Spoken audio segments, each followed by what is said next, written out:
This year on GB News, we've got brand new members in the family. Join us. Across the entire United Kingdom, we cover the issues that matter to you.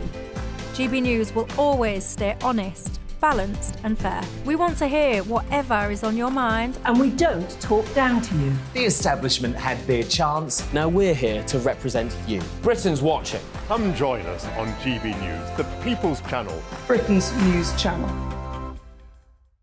Join me, Lawrence Fox, on GB News. Frank, fun, fearless and sometimes serious. Much as I love a Friday night punch-up, what I really want is a battle of ideas. I want to look at things differently. I want to hear different voices and engage with your unique experiences. Every Friday at 7 p.m. on GB News. I'm Michael Portillo. Join me on GB News on a Sunday morning for topical discussion, debate, arts and culture, and sometimes even ethical dilemmas. I don't always agree with you, Michael. Michael Portillo, Sundays on GB News, the People's Channel, Britain's news channel.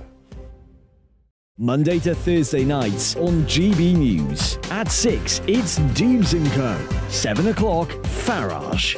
At 8, join Mark Stein. And at 9, Dan Wootton Tonight, followed by Headliners. On TV, radio and online. This is GB News. We are GB News, the People's Channel. And right across the United Kingdom. You can find us on Sky Channel 512. Virgin Media Channel 604. Freesat Channel 216. Freeview Channel 236. And YouView Channel 236. You can also take us with you on DAB Plus Radio. With the GB News app and at the website gbnews.uk. We're absolutely everywhere. Come join us on GB News, the People's Channel, Britain's news channel.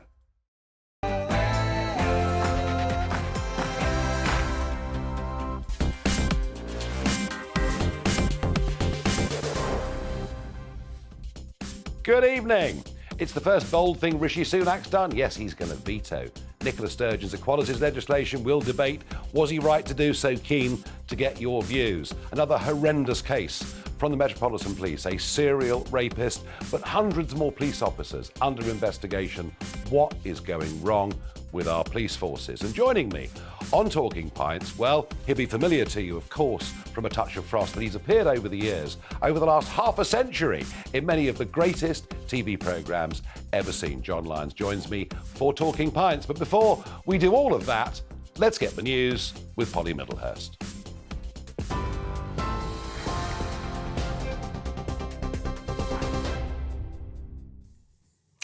Nigel, thanks very much indeed. And here are the latest GB News headlines. First of all, let's concentrate on the strikes that are going to hit the UK. And February could be hit by mass disruption as several industries, including schools, universities and the rail network and Westminster, are all planning to go on strike. Train drivers with the RMT and ASLEF unions will be striking on the 1st and 3rd of February in a long-running dispute over jobs, pay and conditions. The action coincides with 100,000 civil servants walking off the job. Meanwhile, more than 70,000 university staff in the University and College Union will stage the first of 18 days of action.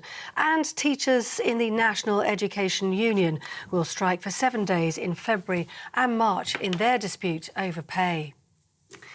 Well, in other news today, the Home Secretary says the independent inquiry looking into the police officer who murdered Sarah Everard will also consider the crimes of David Carrick. The Home Office has launched a review of police standards to make sure officers who are not fit to serve the public can be sacked. That's after former Met Police officer Carrick pleaded guilty to 49 offences, including dozens of rapes over an 18-year period. He was officially sacked today at a misconduct hearing held in his absence. Well, speaking in the Commons earlier on today, Ms Braverman said police culture must change. This case will rightly throw a spotlight once again on women's safety. No one should suffer abuse or feel frightened or harassed, whether they are at home, out and about, or online. We are taking concerted action to prevent violence against women, support victims and survivors, relentlessly pursue perpetrators and strengthen the system as a whole. Now, the Scottish Secretary has defended the UK government's move to block Holyrood's controversial gender bill reforms. It's the first time Westminster has made an order under the Scotland Act to prevent a law from Scottish Parliament going to royal assent. Alistair Jack says the reasoning behind the move is that Holyrood's gender bill would undermine equality laws in the rest of the UK. The bill would have serious adverse effects on the operation of the Equality Act 2010. And as I've set out in my correspondence with the First Minister yesterday, I would prefer not to be in this situation. The United Kingdom Government does all we can to respect the devolution settlement and to resolve disputes. It is open to the Scottish Government to bring back an amended bill for reconsideration in the Scottish Parliament. Now, the climate activist Greta Thunberg has been detained once again during climate protests in Germany. The 20-year-old was escorted away by police after taking part in demonstrations against the expansion of an open-pit coal mine in the west of Germany. It follows protests over the weekend, with German police saying investigations have been started against 150 protesters following violent clashes. Well, the protesters say Germany should be using more renewable energy instead of mining for more fossil fuels. The German government says it remains committed to phasing out the use of coal by 2030. You are up to date on TV, online and DAB+ radio. This is GB News, the People's Channel, where now it's time for Farage.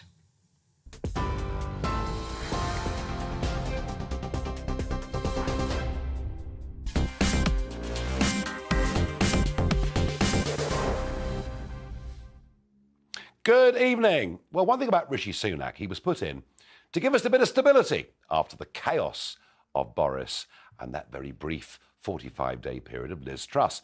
And he certainly has brought stability, but none of it's been terribly exciting or very radical until now. And the first bold thing that Rishi Sunak has done as Prime Minister is, quite rightly, in my opinion, to veto the new equalities legislation that the Scottish Parliament passed for Nicola Sturgeon just a couple of weeks ago. And it's the right thing to do, in my opinion, for several reasons. Firstly, it almost certainly, although lawyers will always argue this to the nth degree, but it almost certainly runs in contradiction to the 2010 Equalities Act. Secondly, because it is really, really bad legislation. You don't believe me? Have a think about this. Over half of all transgender inmates in Scotland's prisons began to transition during or after their conviction. And yet, the Scottish Parliament even, passed an amendment, that says that sex offenders, male sex offenders, can still, after their convictions, designate themselves as females and be put in Scottish female prisons. That is my definition of really badly thought through legislation, a sort of herd mentality that we have to recognise identity rights. Well, what about women's rights? And that is, I think, a very, very big issue here. But perhaps even bigger than that, it's the first time in 25 years that a British government has said no to a piece of Scottish Parliament legislation. I've been wondering for the last couple of days, has Sturgeon actually willfully tried to provoke this row? Surely not. But what does it mean? Is this going to be a big plus for Nicola Sturgeon in her battle to break Scotland away from the United Kingdom? Or do the majority in Scotland say, no, actually, Westminster here has really done its job. We may have devolved powers, but we're still part of a United Kingdom. Difficult to predict how this debate goes. I have a sense, myself, that on this one, Sturgeon has bitten off more than she can chew, and a common sense majority will actually see her case weaken. I think she's doing all of this because, frankly, she's in so much trouble with the Scottish public. That's my thoughts, but you tell me, was Rishi right to do what he did? Let me know your thoughts. Farage at gbnews.uk. Well, joining me to discuss all of this, William Clouston, leader of the Social Democratic Party. Let's deal with the specifics of the law to begin with. I quoted you, the fact that a convicted male sex offender can redesignate. Yes. It's bad law, isn't it? Well, leaving aside whether it is or whether it isn't, it's certainly a mess now. It's a mess and it's a mess because the Scottish bill puts the legal provisions in direct conflict, as you said, with the Equalities Act of 2010. Now, it's obvious, isn't it, that we're one country, and you can't have two different laws that are in conflict with each other in the same country. There's lots of examples of where, in fact, the British government set it out today, where the precise conflicts are, and there are many of them, single-sex clubs, single-sex schools, for instance. I mean, I live in Northumberland. There's quite a big town on the north edge of our county, which is Berwick. It's a travel-to-work area. So theoretically, you know, someone could self-identify at 16 for a different sex. A legal sex would be granted. Cross the border into Northumberland. Should Northumberland accept that? And I think that this has been done deliberately by Sturgeon. So you think Sturgeon is stirring the pot here? Yes, I mean, it's impossible. This will be worked out in the court. It'll probably go to the Court of Session, and then it'll end up at the Supreme Court. And I think Sunak is on a winner because it's quite clear that it's in conflict, right? And you can't strike out whatever you think of the 2010 Equality Act, you can't strike it out, right? So I think Sunak will win. Was he brave in doing this? I think he had to do it.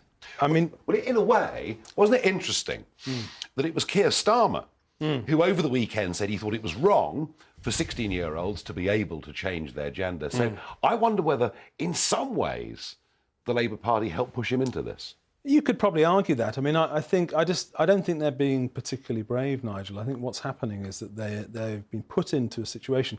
Look, we've had devolution for decades now, right? So it's the Scotland Act goes back to the 90s. And never, in any occasion previous to this, has Holyrood deliberately drafted a bill which is knowingly, and I use the word knowingly, in conflict with UK law. And they've done it. Now, do you think that Sturgeon's done that by accident? I don't. Now, the polling suggests in Scotland, and you know, as we discussed in the green room before the show, it depends a bit how you ask the question. But if you ask the Scottish public, you know, are they in fulsome support of this legislation? Only 20% are in fulsome support, and 60% are quite strongly opposed. So she's taking a heck of a risk here, isn't she? She is taking a risk, but as you say, she's in trouble. The Scottish Health Service is in trouble, and she hasn't got a direct route now because there's no referendum route. What's she for? You know, what's she going to do? I think she's using this particular issue. And what irritated me, Nigel, about this was that she says what a lot of progressives say when they're asked about this. They accuse people reacting to it of stoking a culture war. It's ridiculous. That's what she said today. Come off it. Come off it. We're not, you know, there's a Green MP, an MSP, that is now talking about gender recognition rights for 8-year-olds. That's what she's saying. And do you think if it goes down to 16, it stops there? I don't. No, I get that. And, you know, I completely get that. Look, I think it's bad law. The idea that at 16, without any medical diagnosis, without anybody asking you, do you want to think again? No gatekeeping. Yeah, nothing at all. No. I think it's very, very bad law. I think it will. I think it will remain a small minority view. But just back to this point of devolution, which I know you feel quite strongly about. There's no going back, is there, on Scottish devolution, wealth devolution? We are where we are. I think we're where we are, and the data shows it, and I think you have to accept it. I think what's happened is that Blair, probably the worst government in British history, Blair has left England dangling. And so, you know, England, we're not treated on a par, Nigel. We're not treated on a par. You have Welsh devolution, Northern Irish when they've got a government, and Scots, and the English are sort of left there in between. And I don't think that can last. And our policy in the SDP is to have an English Parliament. And I think you can't have so many layers of government. The price for an English Parliament is getting rid of quite a dysfunctional, ridiculous institution, which is the House of Lords. But that's a separate debate. Well, hang on. I mean, the House of Lords is a revising chamber. If we were to have an English Parliament, wouldn't it make sense to have English-only days and use the building that exists already? Evil, yeah. English votes for English laws. You could have that, but I don't think that really deals with it. My vision is for an English sensibility to come out, and it's there. I would personally have the Parliament probably in York. Another layer. Yeah, Another layer. No, it isn't. More expense. It isn't another layer if you get rid of the Lords. And you can have a unicameral situation with the UK Parliament. You can have a committee system which can scrutinise. Other places do that. So you think there's an English demand for this? I think there is. Yeah, I think. Well, let's find out. Why don't we see if they vote SDP at the next election? Oh, well, I don't know about that. But, no, look, whatever. I tell you what. Whatever devolution has. This is the first really big test it is. of devolved powers in 25 years. Yeah. I'm with you. I think Rishi Sunak wins this. I think he's got the law on his side. He's got vast majority of people on his side. I just think Nicola Sturgeon may, with this one, have bitten off more than she can chew. I agree. Thank you, William, for joining us very much indeed. Well, let's see how this plays out. You know, one thing for certain is that Sturgeon will play the grievance card all the way through. She's jolly good at that. I just don't think this time she's going to get big support in Scotland, particularly when they understand some of the clauses in this legislation. Now, in a moment, we discuss the Metropolitan Police Officer, an absolutely horrendous, and it went on for nearly 20 years, case of rapes and sexual assaults. 9 times we're led to believe the Metropolitan Police could have stopped this man. But the wider worry is there are up to 1,000 police officers across this country currently up on charges of bad behaviour, sexual misbehaviour and worse. What is going wrong with our police forces? All of that we debate in just a couple of minutes.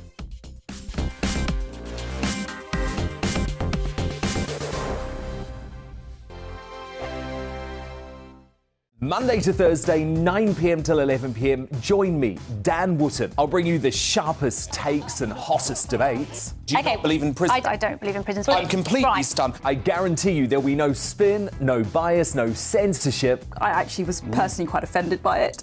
And no reason to go to bed. So I guess they've always been quite woke. That's Dan Wootton tonight on TV, radio and online. Monday to Thursday from 9 p.m. till 11 p.m. on GB News. The People's Channel, Britain's news channel. Every morning from 6 o'clock, we'll wake you up with GB News Breakfast with all the stories you didn't know from the night before. So whether it's serious news, entertainment or your own views from all over our great nation, we're here to kick off your day with a smile. And the national media should be reflecting and reporting what's happening here. You will notice the northwestern accents. Whether you're with us on TV, radio or online, every morning it's breakfast from 6 a.m. Hope you can join us.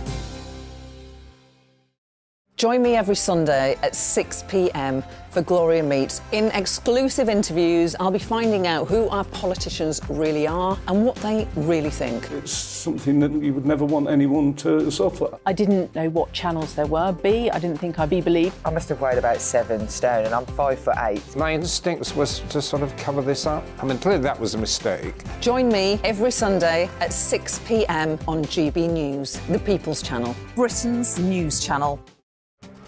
This year on GB News, we've got brand new members in the family. Join us. Across the entire United Kingdom, we cover the issues that matter to you. GB News will always stay honest, balanced and fair. We want to hear whatever is on your mind. And we don't talk down to you. The establishment had their chance. Now we're here to represent you. Britain's watching. Come join us on GB News, the People's Channel, Britain's news channel. My name's Tom Harwood and join me 9:30 a.m. every weekday for The Briefing, your one-stop shop for everything you need to know about what's going on in politics today. I wonder if this is a deal that might need to be like the biscuits in this factory, twice baked. Is there not an opportunity here to win out against the extremes? Tom Harwood, GB News. What are you going to do about it? Things should have been done differently, and they certainly are being done differently. Don't miss it. The Briefing with me, Tom Harwood, 9:30 Monday to Friday on GB News. Hello, I'm Simon Evans. Join me on GB News for Headliners at 11 p.m, where I'll be joined by 2 of the country's top comedians as we take a look at tomorrow's newspapers tonight. If it's a big story, we'll be covering it, I guarantee, but we'll also have some fun along the way. That's GB News Headliners at 11 p.m. We won't put you to sleep, unlike some of the other paper review shows out there. So join us, 11 p.m, 7 nights a week.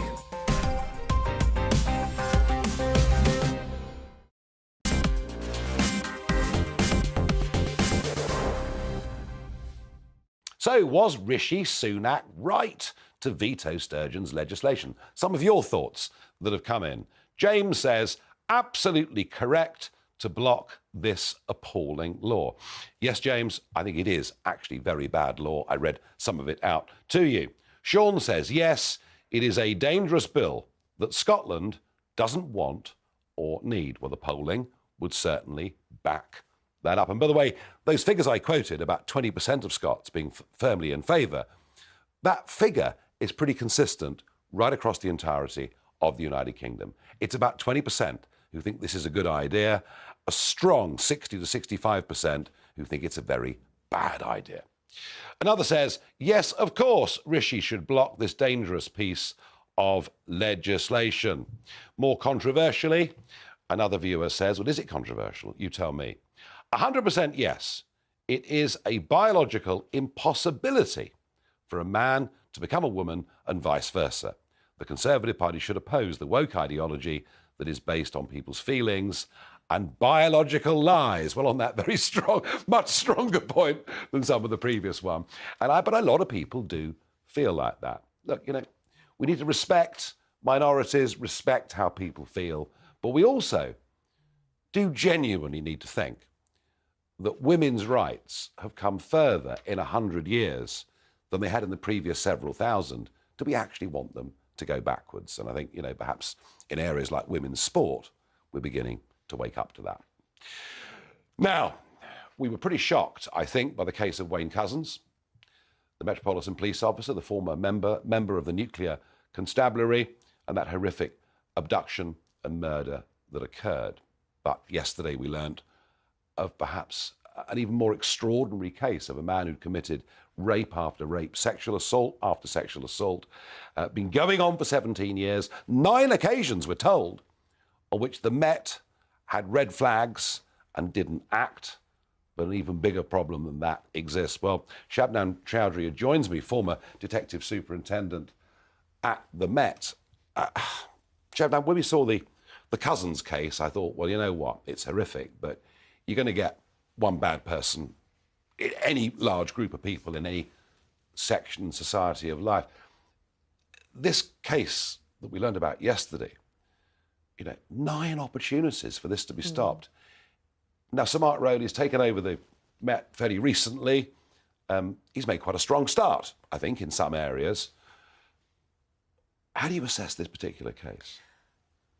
Do you know what? It's absolutely shocking, but it's absolutely devastating for the 12 women, the brave, courageous women who came forward, some of whom had come forward previously, who'd come into the system. Isn't that the point? Yeah, and that's the point. I think what's more shocking and more devastating is the fact that this animal applied to join the police force in 2000. He got through the net. There were 2 allegations that had been made against him, one for harassment, I believe, and one for a burglary or a domestic matter.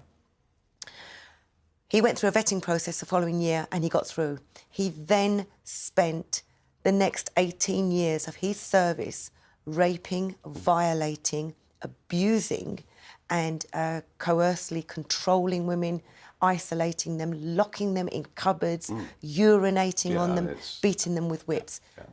But what is shocking and devastating is that those 9 occasions, police were aware that there'd been allegations of harassment, that there's been domestic abuse allegations, that they'd been reported... Allegations in plural. Allegations in plural by various women. They probably didn't even know each other. Yeah. So there's a pattern of behaviour here by this particular individual to allow him to continue. He kept slipping through the net. He was either... There was no criminal investigations against him. There was no misconduct. Sometimes, on some occasions, it wasn't even passed through to the professional standards, the internal investigations teams. And that is why he was allowed to continue his raping and and these were repeated rapes of people in many cases.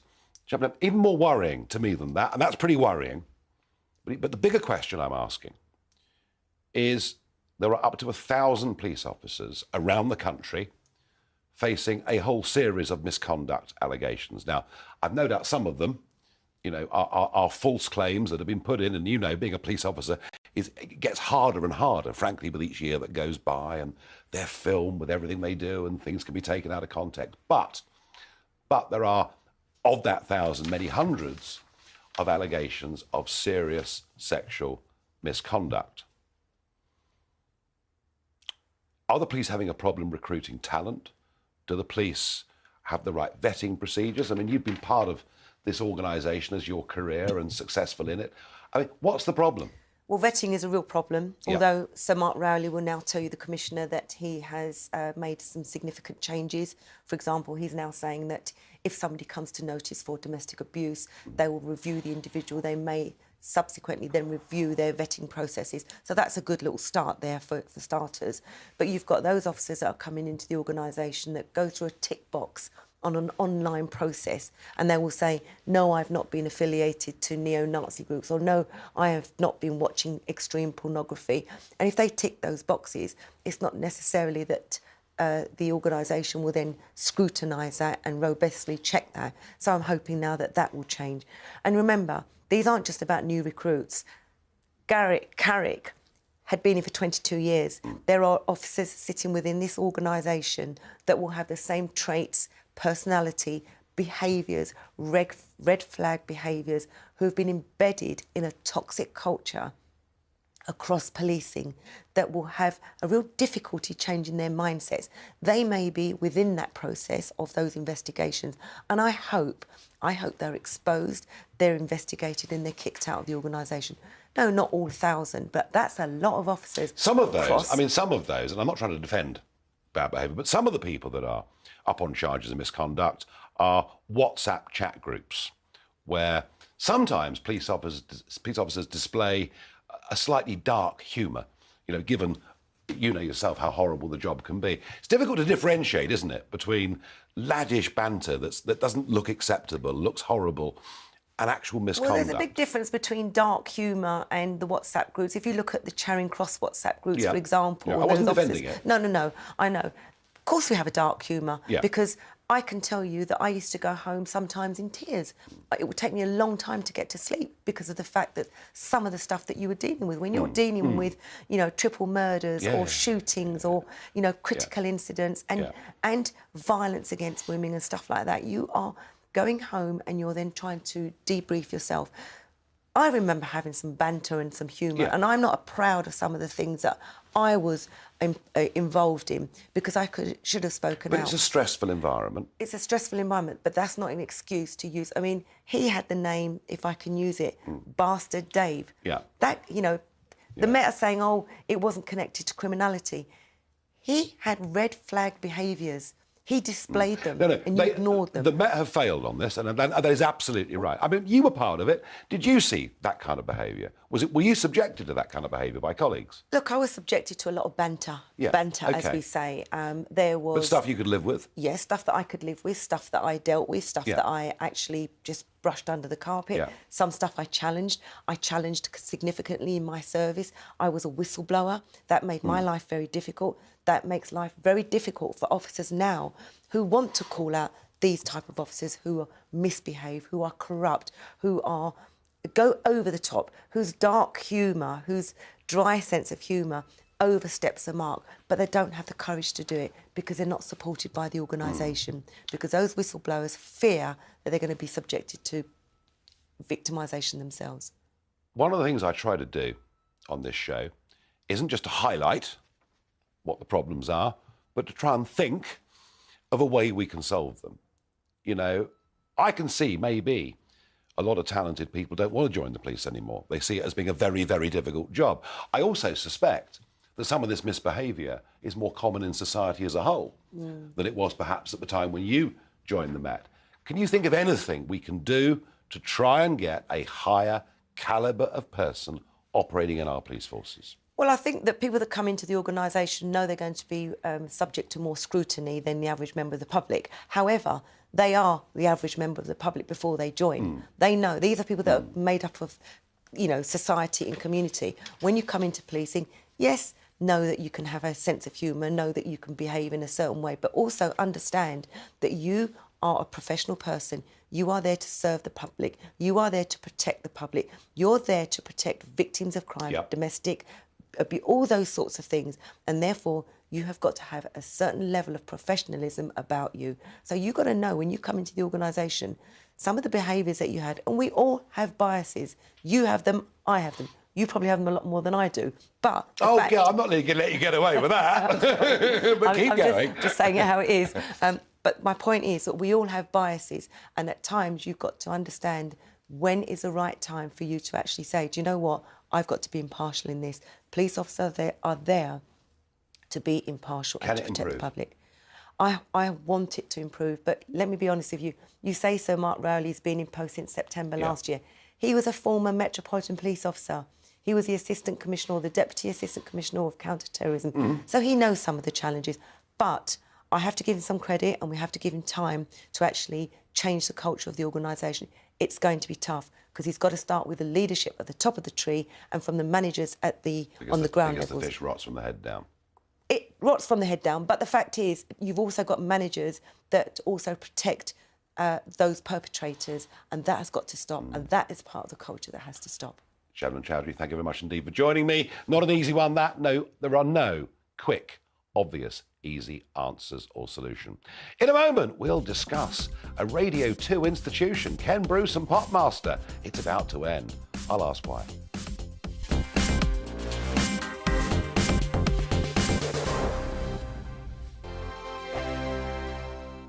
We are GB News, and we'd like to say thank you to each and every one of you for bringing us your conversations, for helping our great nation find its voice. We are here for you on radio, television, and online, across England, Scotland, Wales, and Northern Ireland. It's not the BBC, you actually get your facts right. We are proud to be GB News, the People's Channel, Britain's news channel.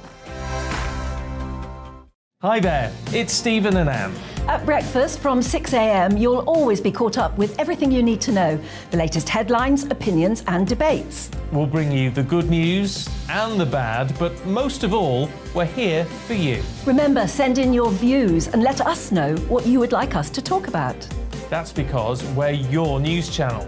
And every morning at 6 a.m, it's breakfast on GB News. Monday to Thursday on GB News, it's Bev Turner Today from 10 a.m. We're going to be here for you, our GB News family, to keep you up to date, but also make you smile. There's a guy who went from puberty to adultery. And I can't wait to bring a few of my own opinions. I have no time for cultural totalitarianism. We'll engage in passionate, but always polite debate, with your thoughts and opinions at the centre of it all. Only on GB News, the People's Channel, Britain's news channel. Join me, Nana Akue, Saturday and Sunday afternoons on GB News.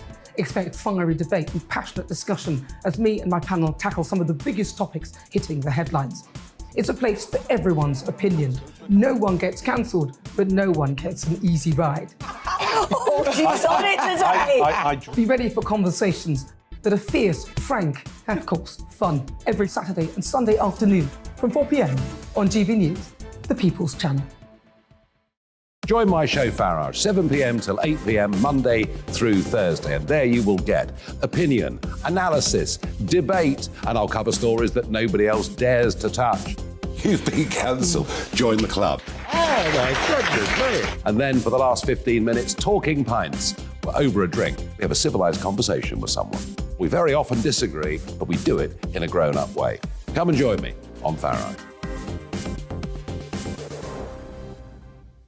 We are GB News, the People's Channel. And right across the United Kingdom. You can find us on Sky Channel 512. Virgin Media Channel 604. Freesat Channel 216. Freeview Channel 236. And YouView Channel 236. You can also take us with you on DAB Plus Radio. With the GB News app and at the website gbnews.uk. We're absolutely everywhere. Come join us on GB News, the People's Channel, Britain's news channel.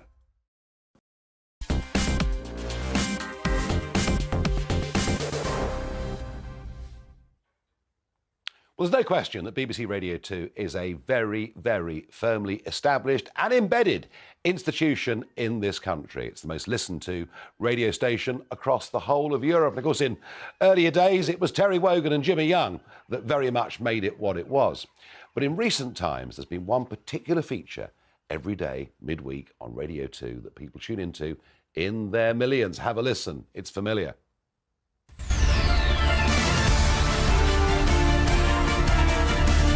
Yes, of course, it's Popmaster. And of course, the host is the genial Scot Ken Bruce. Now, Ken Bruce has been at the BBC for 45 years, but he's done this mid-morning slot. He's done this slot from 9:30 till midday. He's been doing it for 31 years. And hard on the heels of Steve Wright in the afternoon, and Steve Wright's gone as well after more than 2 decades. Yes, after 31 years, Ken Bruce is leaving the BBC and he's off to a Bauer Media Greatest Hits Radio. So what's happening at the BBC? Are they clearing out the old guard to make way for youth and diversity? Well, all I can say is, if they are, I think they may be making quite a big mistake. Ken Bruce has never, I don't think in his whole radio career, ever offended anybody. It's really easy listening. Popmaster is a game that everyone wanted to play.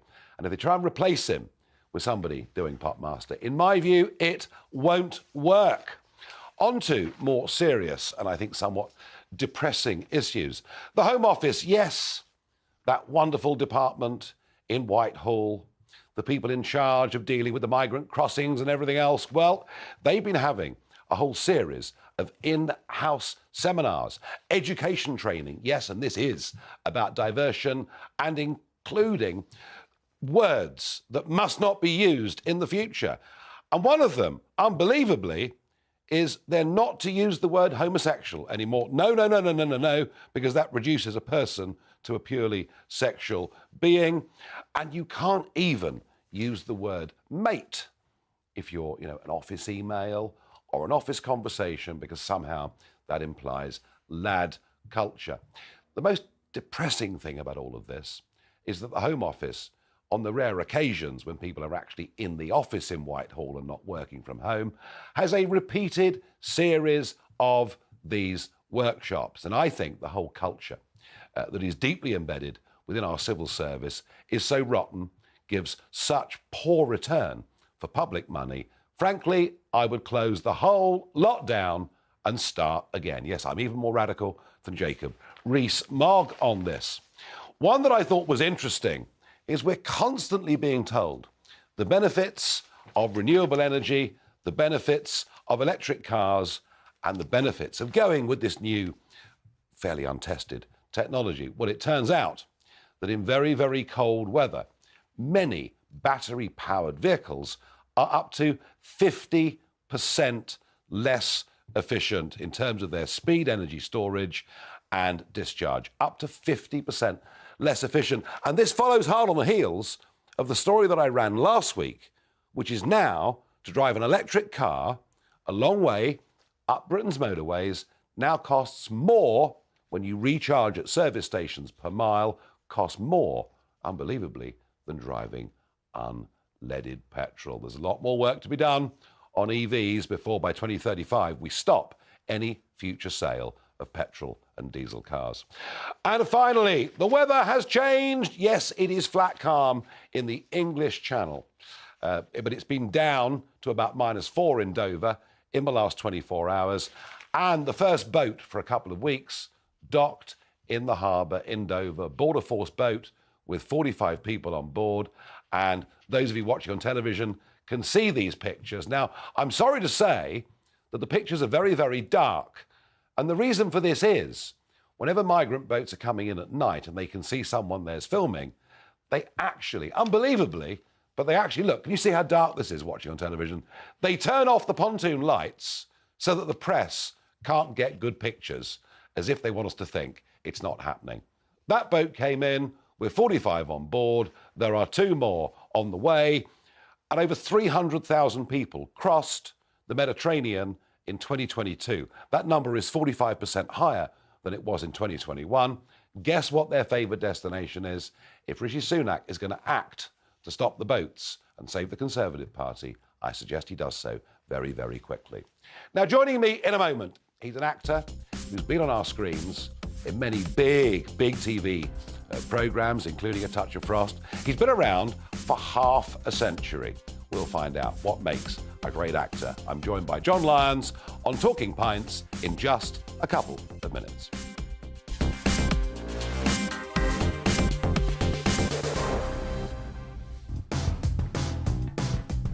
Coming up on Dan Wootton tonight, has Sunak proven he has a backbone by blocking the SNP's gender bill? And will Sturgeon use this to further her independence drive? Britain's top commentators, including women's rights activist Sharon Davies, weighs in. Plus, have Harry and Meghan proven they don't want to make peace with their enemies after rejecting Jeremy Clarkson's apology? And should we fear the World Economic Forum? All that, plus Kelvin MacKenzie, Lawrence Fox and Megyn Kelly on Dan Wootton tonight, 9 p.m. to 11 p.m. on GB News.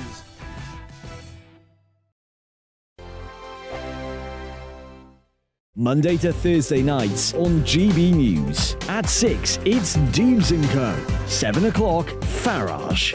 At 8, join Mark Stein. And at 9, Dan Wootton Tonight, followed by Headliners.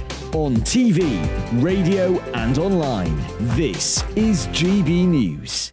Here on GB News Live, we'll be keeping you in the picture, finding out what's happening across the country and finding out why it matters to you. We'll have the facts fast with our team of reporters and specialist correspondents. Wherever it's happening, we'll be there from 12 noon on TV, radio and online. GB News, the People's Channel, Britain's news channel. Hello, I'm Michelle Dewberry and you can join me every weekday 6 till 7 on Dubes & Co. Me and my panel will get stuck right into the day's events and I can tell you, in fact, I can warn you, expect some robust debates, some strong opinions and perspectives from both sides of the fence. It's about you at home as well. I love to read out all of your comments, or at least as many as I can. So join me, Michelle Dewberry, Monday to Friday, 6 till 7 on Dubes & Co.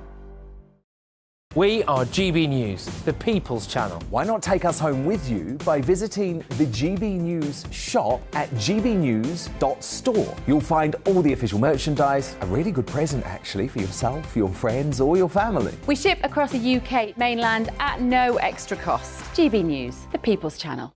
I'm Mark White. As GB News Home and Security Editor, I cover those key issues that are so important to you. Our authorities, our communities doing all they can to combat violent crime. With the public services under unbearable strain, why are we still failing to control our borders? Defence, the first priority of any government, has been continually hollowed out. Can we trust our politicians to protect the armed forces? Join me, Mark White, on GB News. We are GB News, right across the nation. You can get us on television, on radio, on digital. We're absolutely everywhere. Amazing! You see, amazing! You remind me of me in the European Parliament. But here's the most important bit. We are not part of the mainstream establishment. We think and speak just like you do. We are the People's Channel. Magnificent. That's really, really thoughtful. Come and join us on GB News, the People's News Channel.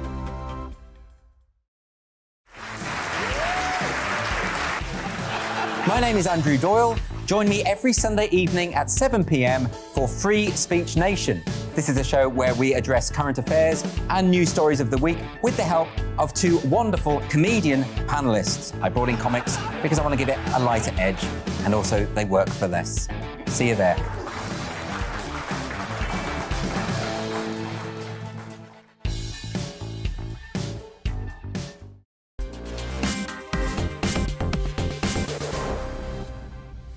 Before I introduce my Talking Pints guest, let's see a clip of him in A Touch of Frost, which he was on for over 17 years.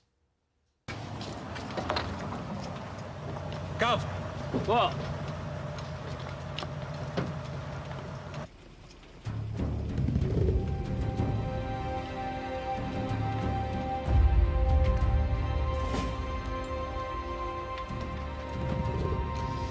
Well, boys, they say it's much better to be born lucky than to be born rich. What are we going to do? Well, I don't know about you, but I'm going home for a pint. You can always take him in, Jack.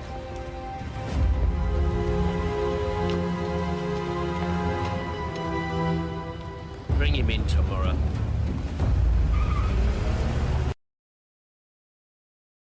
In real life, he's not George. In real life, he's John Lyons, and he joins me on Talking Bites. John, welcome to the programme. A pleasure. Thank you very much. And you surprised me with that. I didn't know you were doing that. Well, there we are. We don't brief you on everything, obviously. Your background, you come from, archetype East End, or what the East End was, the old East End, wartime baby. Very much. Father was a docker. Yes. Wasn't much money around. But was there a great sense of community? Yes, there was. My father, not only was he a docker, the whole family were. Yeah. And that was going to be my fate when I left school at 15. Yeah. In fact, I did have an interview at the PLA at Tower Bridge. And for some reason, I don't know why I did it, I deliberately failed. I don't know why. I had no plan. I certainly didn't think about being an actor, ever. But I deliberately failed it. And it was a great disappointment to my father, I will tell you. Because all of my brother, he followed my father into the docks. And as I say, that was going to be me. But no, I didn't take that path. My mother was an office cleaner. Yep. So it was nothing to do with show business Because whatsoever. a lot of people go into acting come from quite middle class backgrounds. They've been... I was listening to Patricia Hodge at the weekend. Great actor, but very middle class background. She was coming and watching West End shows when she was 6 years old, and on treading the boards at 10. But for coming from that, archetypal working class East End background, where did acting come from? I know it never occurred to me ever in my life until I got to 17, and there was a chance remark from somebody. I'm playing football on a Sunday on Hackney Marshes, where thousands of men and boys played every Sunday. And I played for a small club, small pub side. And it just so happened a chap joined the pub side, and he was a journalist with our local paper, the East London Advertiser, and he wrote the showbiz page. And for some reason, about 2 weeks later, we're having a pint, just like this.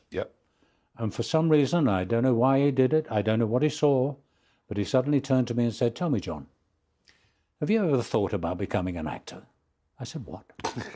He said, "No, seriously." And out of his pocket, he took a card, a business card, of a new drama school that was opening at the Theatre Royal, Stratford, East London. He said, in about 2 months' time, he said, "I think you should try that." Well, I'd never thought of that before. 2 days later, I'm looking at this card. I'm now 17, and I'm looking at this card, and I thought, I wonder, why not? And I made the phone call. I got the audition pieces. I went along to the audition, and I got in. And I did 3 years of drama. And that was with the Bow Bells accent? Yeah, very strong. Oh, a very strong Cockney accent. Yeah. But I had to have one lovely teacher. She took me under her wing, and she volunteered to come in every morning at 9 o'clock. School started at 10, and we did a one-to-one elocution lesson. And I did that every day for 3 years. Well, it certainly worked. Well, it's meant that I can play many, many parts, not just Cockney villains. But in the 1970s, the stuff you were appearing in some of the biggest TV shows. You appeared in Upstairs, Downstairs. Correct. But it's the comedies that interest me. It's the 70s comedies.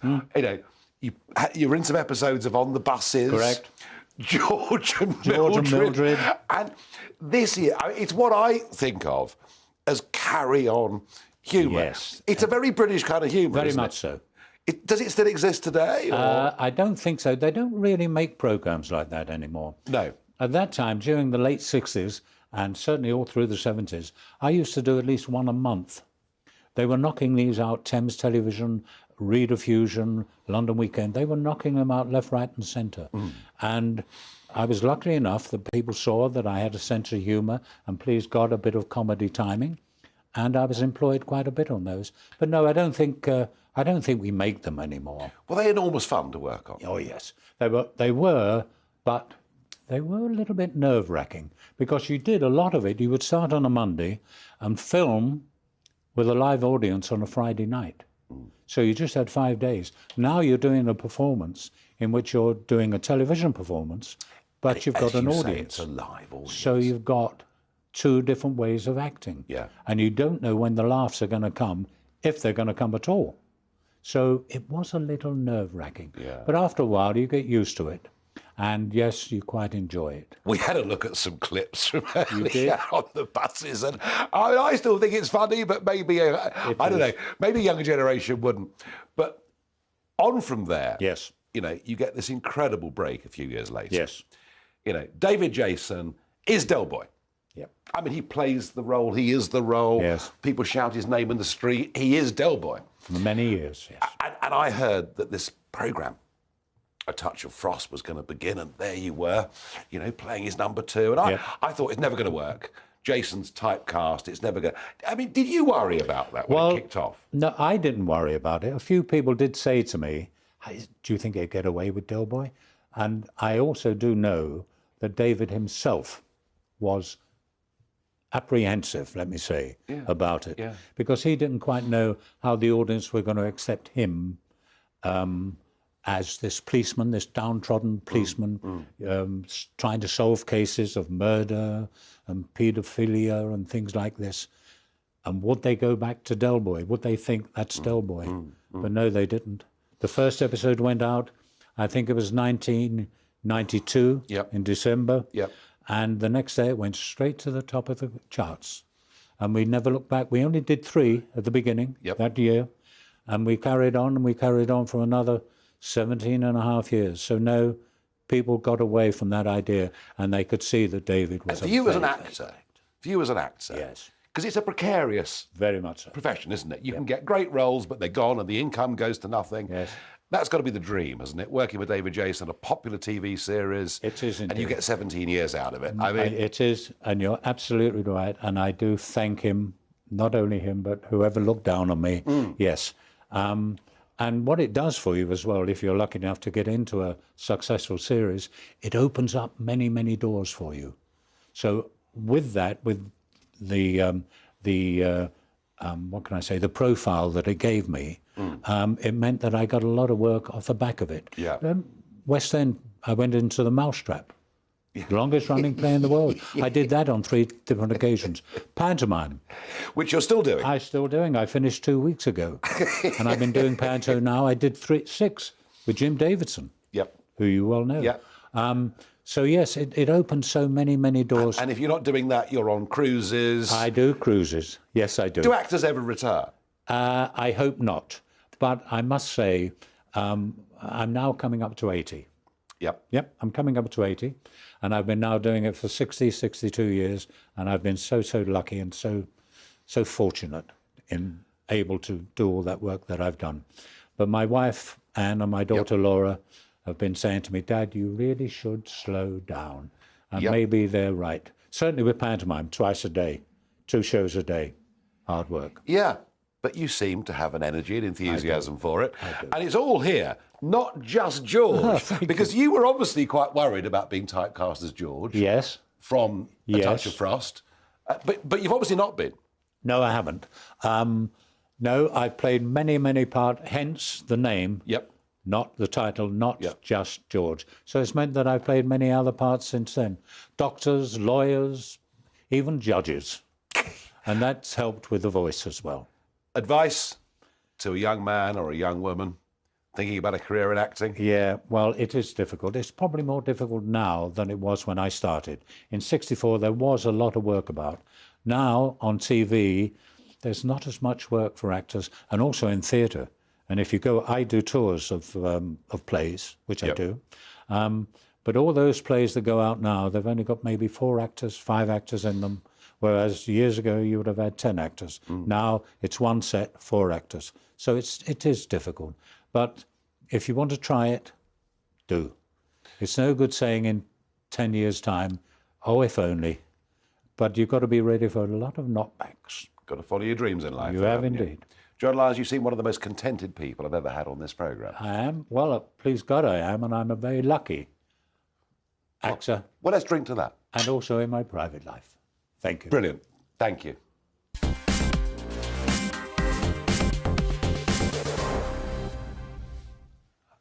OK, I've got 2 minutes left. It's Barrage the Farage. What have you sent me today? I have no idea. Mick asks, when will the NHS diversity trainers go on strike and constitute a national emergency?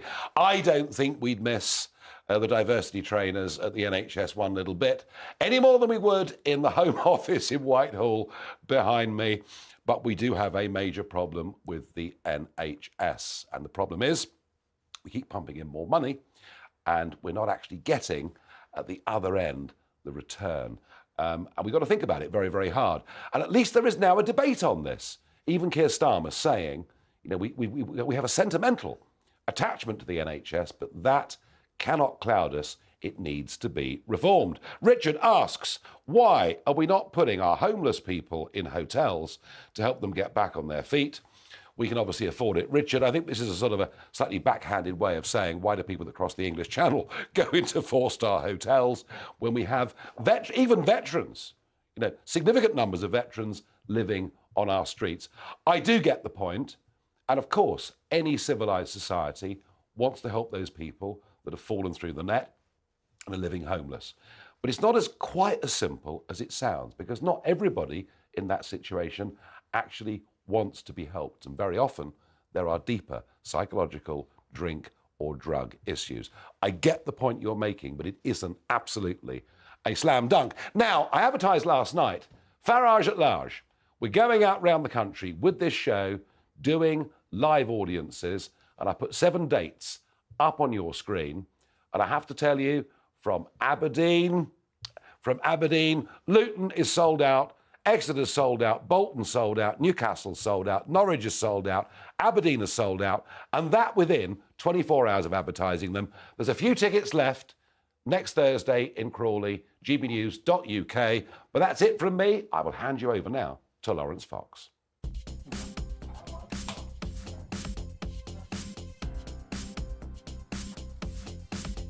Good evening, Nigel. Tonight we will be talking about fishing, mental health, and whether we've let down the younger generation. Hello. The weather stays cold during the next 24 hours. Frost, ice, and in some places further snow. Blizzards and drifting snow in Scotland. Meanwhile, across the north of Scotland, we've got this area of low pressure. That's bringing some heavy rain, sleet and snow to the Northern Isles. It's going to push a stronger wind into the north of the mainland, along with inland blizzard conditions and drifting snow. So above 100 metres for northern Scotland predominantly, we'll see the worst of the conditions, with a further 15 centimetres of snow building up and gale force winds leading to blizzards and drifting during Tuesday evening. That does tend to ease later in the night. Further wintry showers into the west, mixture of rain, sleet and snow. And a cold night to come, with temperatures a few degrees below freezing in many spots, and a risk of icy patches, especially towards the west and the south. So watch out for those first thing. There'll be further showers of rain and sleet across southwest England, Wales and Northern Ireland during Wednesday. There'll also be showers coming into the North Sea, along with a strengthening breeze. Again, rain and sleet around the coast, snow inland